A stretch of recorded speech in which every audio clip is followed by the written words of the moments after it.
Ракометниот клуб Радович ги започна подготовките за пролетниот дел. Клубот се раздели со 6 играчи и ангажираше 3 странски и едно домашно засилување. На нашиот YouTube канал Спортска мрежа подкаст може да го погледнете разговорот со тренерот Спасе Ѓоргиев. Пролигаш Теквич ги промовираше голмот Филип Купанов од Бреера Струмици, Рушто Јонус од Вардар за пролетниот дел од сезоната. Тоа што го најави Спортска мрежа се оствари. Анџел Николовски официјално е нов играч на Македонија Ѓорче Петров.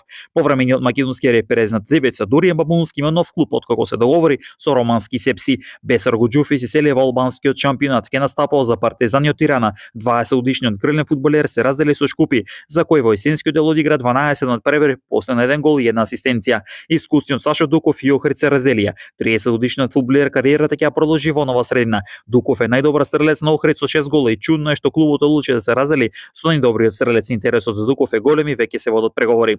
Голмот Иван Николовски се враќа во Охридскиот пролигаш Воска Спорт, доаѓа од албански поградец. Една минута спортски вести на Спортска мрежа.